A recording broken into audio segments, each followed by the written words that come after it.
Each year, millions of people visit national parks. They want to experience the great outdoors.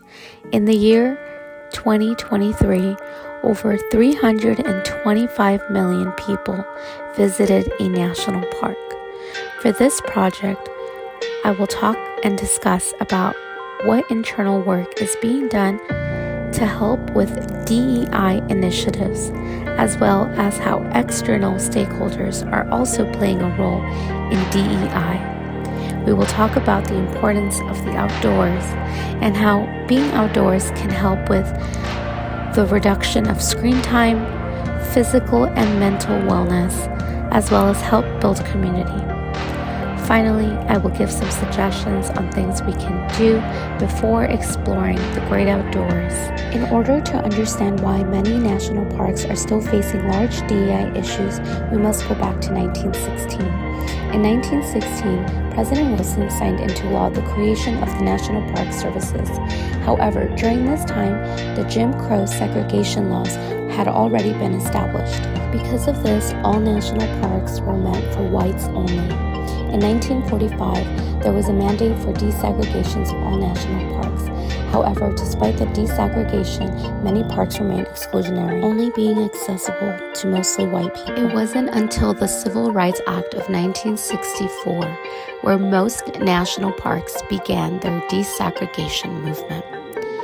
Now, some parks did meet the desegregation movement with resistance. However, all national parks now are open to everyone and for everyone. Although sometimes when you visit national parks in today, you might feel like you're being transported in time because it doesn't feel as inclusive as many institutions that we visit today. If you were to visit a national park today, you would notice a diversity deficit. About almost 80% of National Park Service employees are reported to be white. About 5.6 are reported to be Hispanic, 6.7 Black, 2.3 Asian, and less than that, 2 or more races, American Indian or Native Hawaiian. There is also a gender deficit, with most National Park employees being male. About 9,597 self-reported as male, and about half self-reported as women. According to the National Park Strategic Plan, there was a 2023 strategic initiative that sought to promote diversity, equity, inclusion, and accessibility. They call it DEIA. And according to the 2024 budget justifications, an increase of $1.5 million has been given for small businesses and underserved communities, with National Park Services contracting processes supports to the administration's diversity, equity, and accessibility efforts under Executive Order 13985 and 14091.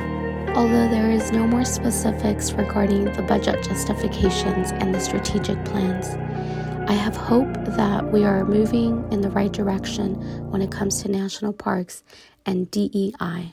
In the meantime, there are many external stakeholders that are wanting to promote DEI in their own ways. For example, just recently, North Face was offering a 20% discount for customers willing to take an equity course.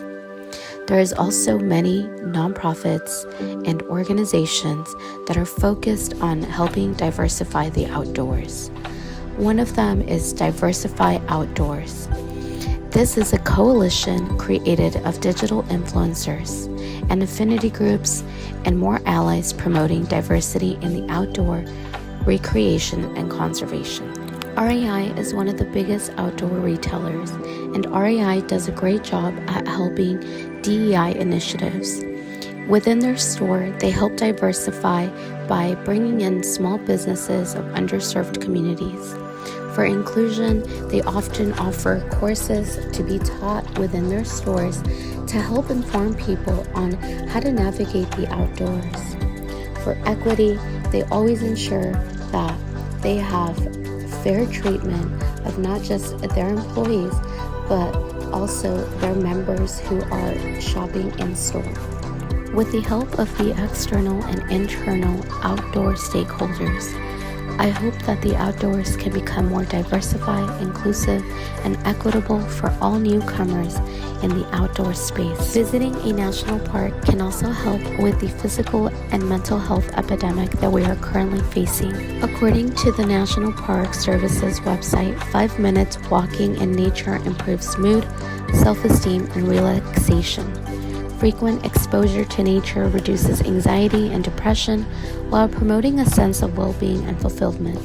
Physical activity in a green space can reduce stress and lower cortisol levels by 15%. There is also an increase of reduction of screen time. Sometimes people tend to forget how off-the-grid national parks can be, sometimes with little to no cell phone reception. This forces many people to live more of an active lifestyle rather than a sedentary lifestyle if they were to be on their devices. Because more people tend to be present when they're in the outdoors off their phones, they're more likely to build community or be in community. They are walking alongside other strangers who are also taking in the beauty of the outdoors. In my personal experience, I've had campsites next to people who have invited me to eat s'mores and to just talk about life and what brings us to the outdoors. Now, as you prepare for your first or 8th outdoor visit, remember there are things you can do beforehand. Always go on the National Park Service's website to see what is going on. When you get to the park, remember to visit the visitor center. Ask and talk to a park ranger. Be respectful of the wild animals and always keep your distance. Respect the ecosystem and leave no trace behind. The outdoors is meant for you and for me, no matter of what identities we carry. Remember to just be respectful and enjoy your time.